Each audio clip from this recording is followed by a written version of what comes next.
Hit it. Good Hit morning. it, hit it. Hit it. Well, technically hit Hit it. Let's see where it is. Yep. Good morning, everyone. Welcome to Morning Minutes with myself, Michael Burgio, Mark Novak. You lied, liar, pants on fire. Sometimes Yes. clients You can lied to us. You lied to us. You lied. Now, what are we And now talking about? you'll pay. Yeah. Now you'll pay. So this topic, I think in the past, especially a lot of agents out there and a lot of buyers out there, a lot of the time you think, do I give the agent my phone number? Do I give the agent my email address? This could be at an open home. This could be on an online inquiry.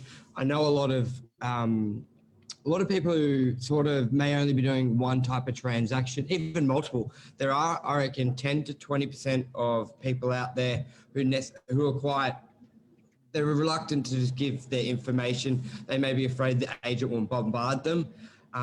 They just get spammed. They get just crap information that they didn't want. So what we see sometimes in an open home, the buyer will give a phone number and one digit's wrong.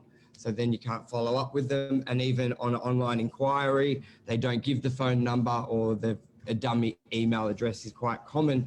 Now, I understand where that's come from, but I think now, because the attitude was, if you have anything I like, I'll see it on realestate.com. But I think now, when we're moving into a market where a lot of properties are being sold prior to realestate.com, is it important now to have a bit more contact with an agent? What's your thoughts on it, Mark?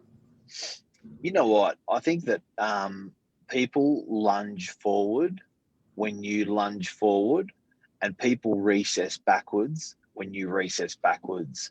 And I don't think you're going to get anything out of having your hands crossed. I think having your hands out in a hugging way, you're always going to get a hug back. It's physically, literally like that. And when it's I think in society, it's really, really interesting that you sort of would rather just trickle a little bit of information than a little bit more than a little bit more. But it's an old age thing. Like, we get the shits as real estate agents because people will leave a name and number.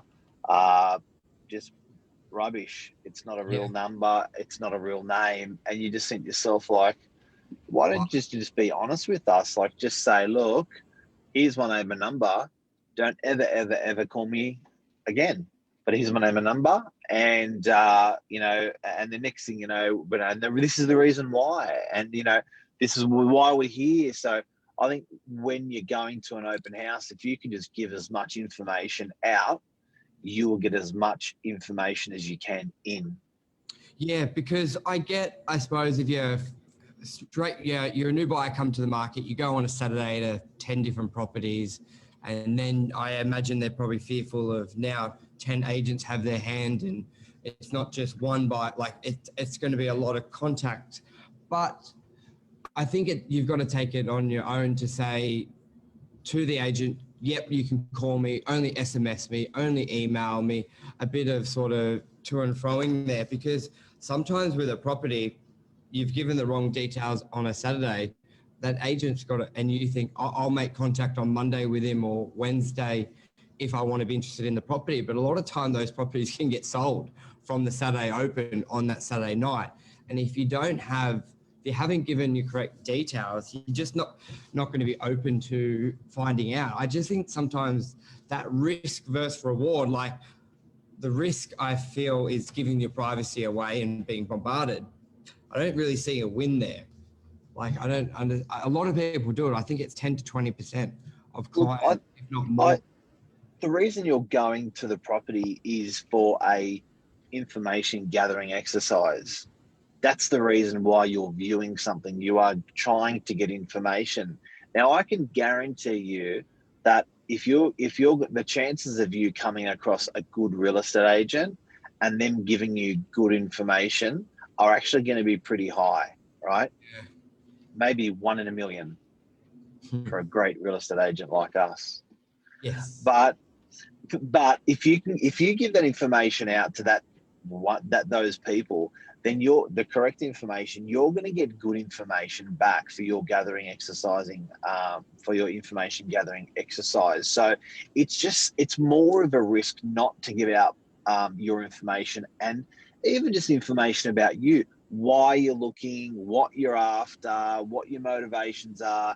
Look, it's going to be in 2 or 3 years' time. It's not going to be today that we're doing something. All of that information, that's going to help you, aid you, facilitate you in the future to be able to locate an agent. So, the odds are that I always say you're a better buyer when you don't have to buy, and you're a better seller when you don't have to sell. So why not start early? Yeah. Even if you're doing it in 2 or 3 years' time and you're looking 2 or 3 years too early, just to give out that information, you will find there will be people that'll help you. And you know what? People think I'll give less information and I'll get less calls. It actually works out the opposite. The more information you give, the less calls you will get, because there will be more qualified calls. That's a good call. By a buyer just saying, rocking up to an apartment at 2 better, in that the buyer may have specific requirements, i.e. east of Pittwater Road, has to have a garage, have to blah, blah, blah. But you don't want to give that information to the agent because you don't want to be hassled. But then the agent lists another 2 better, which may be on the western side. They call you anyway because they don't know you want to be on the eastern side. So it actually works in reverse. The less you get, the more calls. So the motor mouth at the open house, 100% is the squeaky wheel gets the oil. Yeah, and I think like the agents don't want to just hassle you for no reason. They would prefer to know more about you, qualify the calls, and call you when they've got something that they know that you like. So I think the industry has come a long way in that last sort of 10, 20 years. And I also think a lot of consumers, compared to 4 years ago, I think people have gotten a lot more relaxed with privacy. I do know there was a period. I have. Yeah. Remember when a lot of people would not let their phone sync with GPS or sync with that because they didn't want location services, when the beginning that first came out, I was sort of reluctant, but then now it's like, if it knows where I am, it feeds me better stuff. Marketing, you get the items you're looking at. So I think lowered our privacy levels a lot. So I think, Well, you know what? I just think there's when you go out there guys, if you've just tuned in, what we're talking about is giving out your information or lying about your information at an open house, the pros and the cons. Something that you clipped on at the beginning of the segment, Michael, was realestate.com being sold prior. And I think that's a big one, because I can guarantee you that 3 to 5 years ago, every single piece of property that we had for sale or for lease hit realestate.com.au. I'll tell you the number. I reckon it was about 96% of our properties were hitting. So as a buyer, don't give your information out, and just stay on realestate.com. That's cool. We'll grab your attention there. But how's that changed now? Well, it's changed now because half the properties are selling before they go to realestate.com. What do you reckon the number is that we're doing off REA now? REA and domain. I reckon it varies from 25% of the listings to it can be 50% in cycles. I reckon it varies. 1 out of 2. Yeah. So if you're a buyer or a tenant and you're not registered on our database with your email and your details, you will not receive an email from us. You will not receive an SMS from us. You will not receive a call from us with a fantastic opportunity that could just be perfect for you at the right time. Yeah. And that's basically, it could be 25 to 50% of the properties you just don't see. So, Lisa says COVID has made us bare arseholes. bare arseholes. It's true, but it also has pushed a lot more momentum to social media. I know the traction we've been having. I've seen Lisa's numbers for where they were 12 months ago, 6 months ago. One, that's because of the content, and two, also the environment at the moment is a big push. People to Yeah. get online, to get on social media, and to try that way to sell. So, because You in know a what? market, some people are like, well, before I spend $3,000 on realestate.com, let's try a social media approach. And sometimes, And yep, you know what another one is? Did I just push in? yeah, it's okay. I'll forgive you. Another one is not wanting to go onto Facebook, Insta, or LinkedIn. All of them, one of them, or two of them, three of them, whatever. I think that's also getting to the point now where it's getting a little bit silly. Like I've been on instant media for 2 years, and when I mean on it, I didn't even have a login Yep. for Insta, for example, as one of them. And I think it's a bit of a cock block. I think you're really going to have a hard time with not getting instant information to you, instant news, instant stuff that's tailored to you, because you are shy about your privacy. Yeah, and you know what? I was just thinking about it. It's very, from a consumer's point of view, it's very hard, I reckon. I was just thinking backwards, as in, social media is selling a lot of properties, but let's just say you don't know the agent or the agencies who are doing it on social media. It's actually a bit of a hard to find them.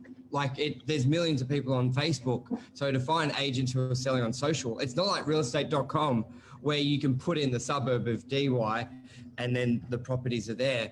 Facebook, yes, you have marketplace, which you can filter in for sale, but it's actually very hard to find agents for Facebook who are selling on there, because you've really got to go through them all manually yourself.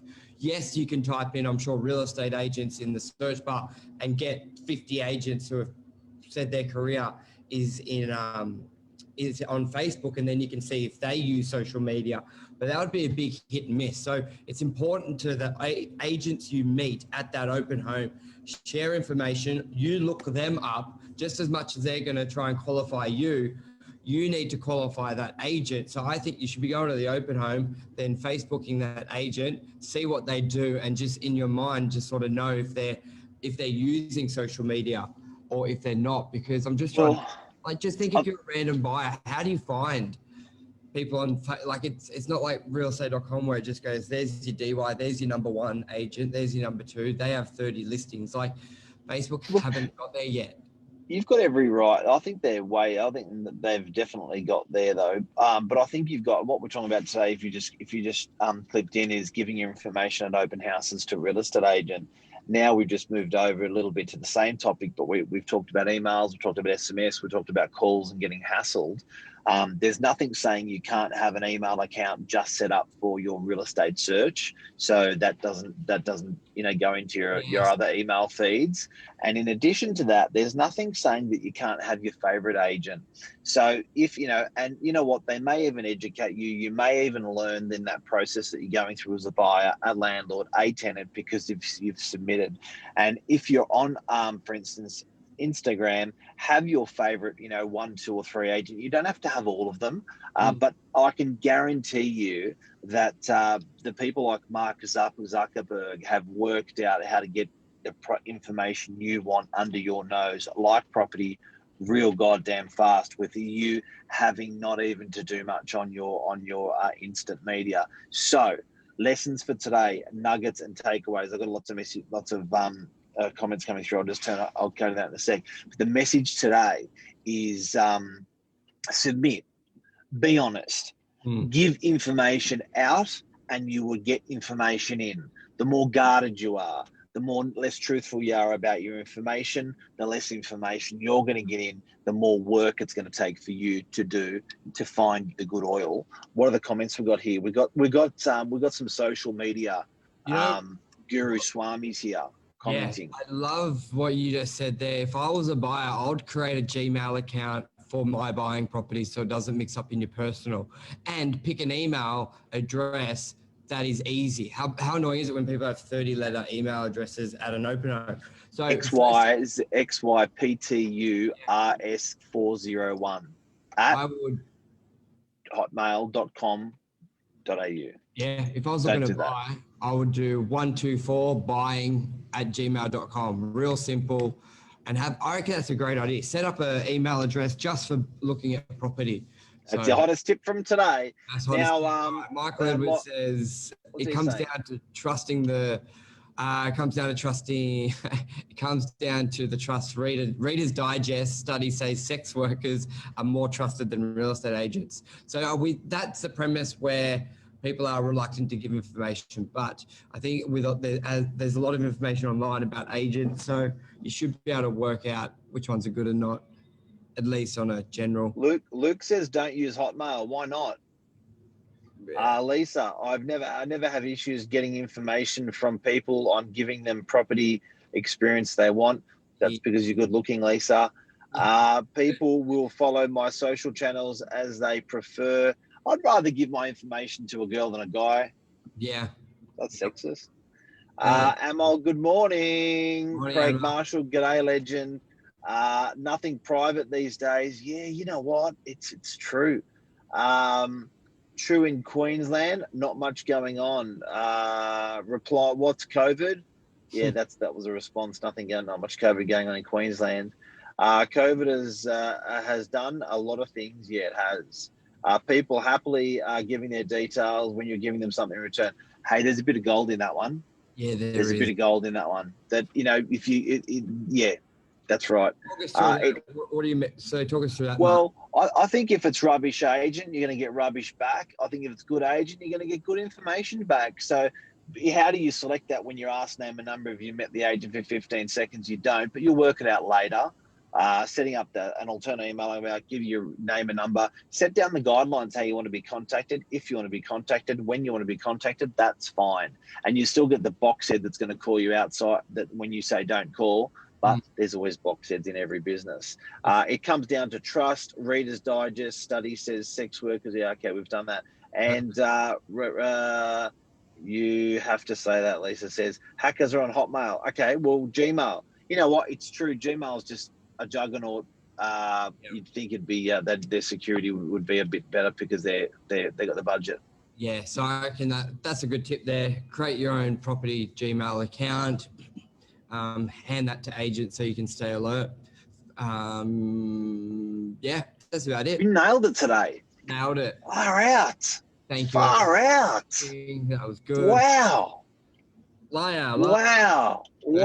I think we've helped the world with all that stuff. Yep. So takeaways are, when you're giving out information, give out quality information and you will get quality information back to help you do whatever you want, whether it's on your phone, whether you're traveling around and you walk into a service station and ask someone for help, whether you're talking to a real estate agent at an open house. Yeah, perfect. Alrighty, guys. Thank you, everyone. Cheers for watching. Have a good one today, everyone. Enjoy what's today? Thursday. Yeah.